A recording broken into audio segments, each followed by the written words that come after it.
বাঙালি পরিযায়ী শ্রমিকদের বিজেপি শাসিত রাজ্যে বাংলাদেশি বলে দাগিয়ে দেওয়ার প্রতিবাদে তৃণমূলের মিছিল। চুচুড়া পিপুলপাতি মোড় থেকে ঘড়ির মোড় পর্যন্ত মিছিল তৃণমূল বিধায়ক অসিত মজুমদারের নেতৃত্বে। উড়িষ্যায় আটক করে হেনস্থা করা হয়েছিল হুগলির পরিযায়ী শ্রমিক দেবাশিস দাসকে। তাকে নিয়েই মিছিল। বিধায়কের অভিযোগ, বিজেপি শাসিত রাজ্যে বাংলায় কথা বললেই বাংলাদেশি বলে হেনস্থা করা হচ্ছে। একটা যুক্তরাষ্ট্রীয় কাঠামোতে যেটা বিরোধী কাজ। পশ্চিমবঙ্গে অনেক ভাষাভাষী মানুষের বাস। ভারতবর্ষে নানান ভাষা, নানান মত আছে। সেখানে শুধু বাংলায় কথা বলে বাঙালি হলে তাকে বাংলাদেশি বলে দাগিয়ে দেওয়া কোনোভাবেই মেনে নেওয়া যায় না। বিজেপি উদ্দেশ্য প্রণোদিতভাবে মানুষের মধ্যে বিভেদ তৈরি করতে চাইছে। তার বিরুদ্ধে মানুষকে এক হতে হবে।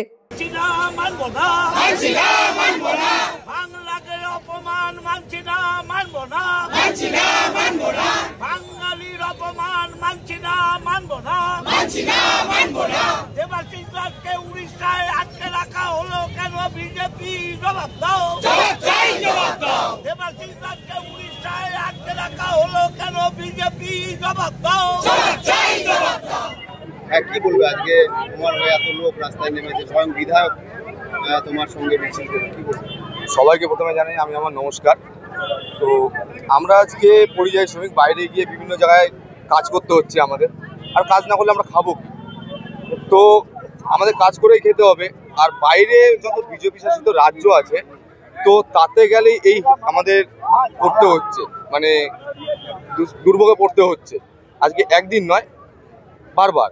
তো আমাদের মতো বাঙালি ছেলেরা বাইরে গিয়ে বাংলা কথা বলাটাই কি ভুল?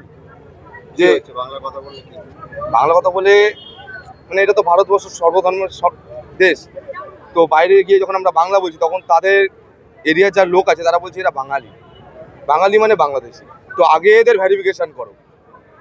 তো অন্য জায়গার লোক আমরা এখানে আসে, তাহলে আমরা কি ইয়ে নেবো? আপনারা তো সব ডকুমেন্টস নিয়ে যাচ্ছেন, সেখানে দেখাচ্ছেন, তারপরেও কেন এইভাবে হয়রানি? তারপরেও আমাদের আটকে রাখা হচ্ছে, কারণ আমরা তো বাইরে গেলে পাসপোর্টটা শো করি। আমাদের নিজেদের দেশে আমরা ভোটার কার্ড, প্যান কার্ড, আধার কার্ডটা ইউজ করি। তো সেইখানে তো আর পাসপোর্ট এখনো থাকে না।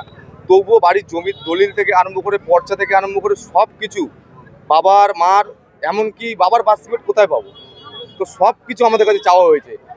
একদিন নয়, আমাদের প্রায় 2-3 দিন আমাদের আটকে রাখা হয়েছে।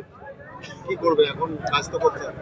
এখন আমাদের যা পরিস্থিতি, আমাদের সরকারের কাছে আমরা বলতে চাই, তিনি কেন্দ্র সরকারের সাথে কথা বলে সেটা একটা জায়গায় আসুক, যে আমরা যাতে বাইরে গেলে বা তারা যদি এখানে আসে, তেমন যাতে কোনো দুর্ভোগের মধ্যে না পড়তে হয় বারবার। সেটাই আমি আমাদের সরকারকে বলতে চাই। আজকের এই প্রতিবাদ মিছিল তোমাকে নিয়ে বিধায়ক করছে, কি বলবে তোমরা? তার জন্য আমি খুবই ওনার কাছে কৃতজ্ঞ, আর সবার কাছে আমি কৃতজ্ঞ। এটাই হয়েছে যে বাঙালির জন্য। গতকালকে বিধায়ক তোমার বাড়ি গিয়েছিল এবং উনি বলেছেন যে বাইরে যেতে হবে না, উনি এখানেই ব্যবস্থা করে। হ্যাঁ, উনি আশ্বাস দিয়েছেন। আজকেও ডেকেছিলেন, উনি আমার সাথে কথা বলেছেন। তো আমাদের বাড়ি সবাই ছিল, উনিও ছিলেন সাথে। কতটা আশ্বস্ত? আমি ওনার কাছ থেকে পুরোটাই আশ্বস্ত। কি নাম তোমার? আমার নাম এখানে বিজেপি শাসিত রাজ্য সারা ভারতে, সেখানে বাঙালি বলে তাদেরকে অপদস্থ করা হচ্ছে। শুধু উড়িষ্যায় একটা থানায় 500 বাঙালি আটকে রয়েছে।